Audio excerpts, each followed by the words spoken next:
The Padres traded for Juan Soto at the 2022 MLB trade deadline, and it was expected that they would give him a mega contract and he would be a Padre for life.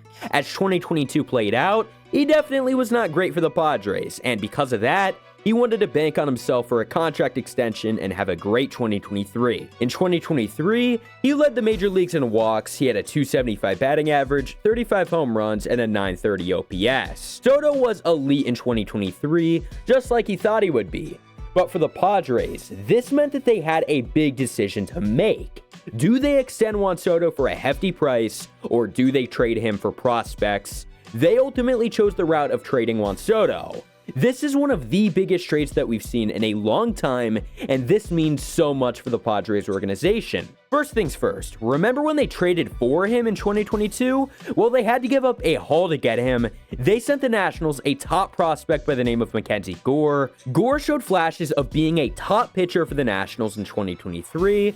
They also traded away top shortstop prospect CJ Abrams. Abrams had his struggles with the Nats, but he's another player who they expect to break out next season. The Padres very clearly got fleeced in this deal. For 2 years of Juan Soto, that's what they gave up. But just wait, it doesn't end there. They also traded away outfield prospect James Wood. Wood is only 21 years old in Double-A, and he was insane last year. His 2023 consisted of 26 home runs, an .873 OPS, and overall the dude was a beast. This trade will forever hurt the Padres, but they attempted to rebound and rebuild that farm system once again. Last night, Juan Soto became a Yankee. The Padres asked for a lot, and they got a pretty good bit of talent. In this offseason, they will be losing Cy Young pitcher Blake Snell, 3 ERA Michael Wacha, and 3.57 ERA Seth Lugo. These three pitchers were unbelievable for the Padres last year, and losing them to free agency is going to hurt them very bad.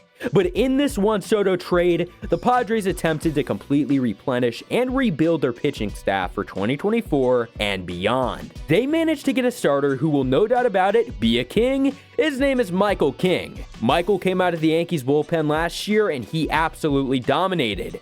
But in August, the Yankees were desperate for starting pitching.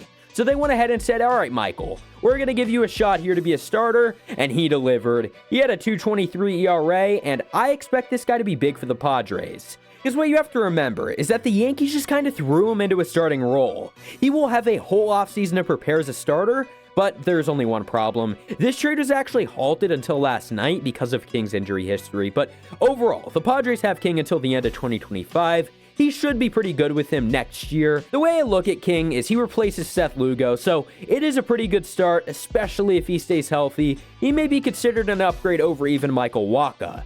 They also managed to get a top pitching prospect in this trade, Drew Thorpe. He ended the year in Double-A, he's 23 years old, and he had a .252 ERA. GM AJ Preller has already said that he anticipates Thorpe being in the rotation next season.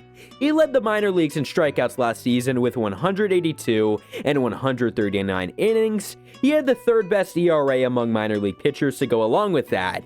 This guy has all the hype around him in the world, and he also won the Pitching Prospect of the Year award. Strikeout pitchers are the future of today's game with no more shift, and Drew is exactly that. One of the biggest problems that we have in today's game is that pitchers either throw as hard as they can or they pitch for contact. Well, luckily for the Padres, Thorpe pitches for swing and miss, and he does not pitch for velocity really at all. He has a low 90s fastball, so don't expect much of velocity from him ever. I'm waiting for the day he gets called up because this guy is going to be a freaking beast. Now, the other two pitchers who they got will likely be bullpen guys. AJ Preller is expressing interest in them being long relievers. Randy Vasquez is the very best out of the two. He was up with the Yankees last season, giving them on average 2 to 3 innings per outing. He had a .287 ERA. He was not perfect by any means, but he was still pretty good.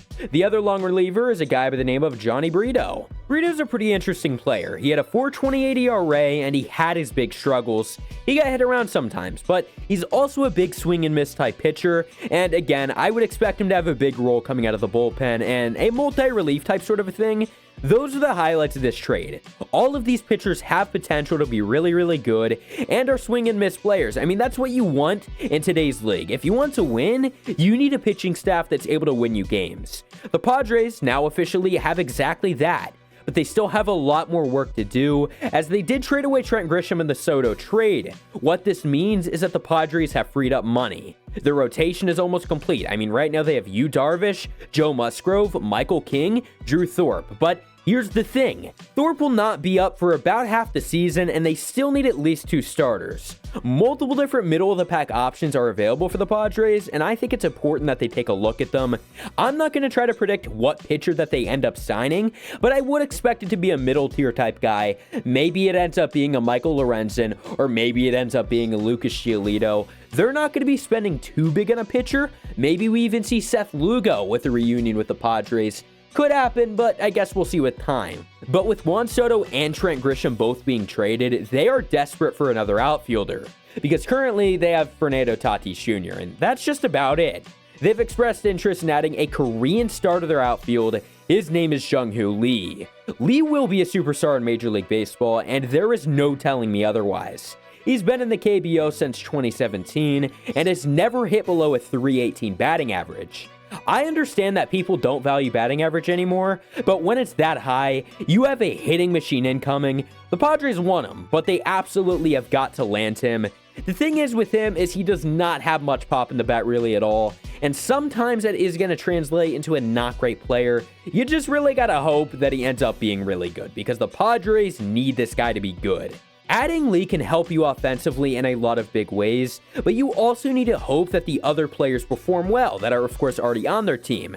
Guys like Xander Bogaerts. Bogaerts was of course in his very first year with the Padres last season, and he had his struggles. He wasn't bad, but he wasn't necessarily what they thought he was going to be. If he can have a big year for the Padres next season, which I would expect him to, that would be huge. Their lineup has all the potential in the world. They just simply need to be better. They also had interest in Michael A. Taylor, and I think that this is a match made in heaven. Taylor's known for his defense. Losing Trent Grisham means that you lost a Gold Glove caliber outfielder, and if you add Michael A. Taylor into the mix, you now get back another Gold Glove type outfielder. Your outfield would be Lee, Taylor, and Tatis. To me, that would be one of the better outfields in all of baseball, and the Padres would be right back to contending where they should be. I mean, they've spent so much money over the last 2 seasons. You would have thought that they would have at least made the playoffs last year, but they will definitely be doing that in 2024. I think it's pretty fair to say that AJ Preller is currently fighting for his job. He's had the job as the Padres GM for quite a long time now. I mean, about 10 years almost. And here's the deal. They need to start winning. The ownership gave him all the money to succeed. It is the Padres' time right about now. The next few weeks are going to be big for the future of San Diego, and money will be spent. What do you guys think? Will the Padres be good or bad in 2024? Let me know your thoughts in the comments. I hope you guys enjoyed. Subscribe if you haven't already, and peace out.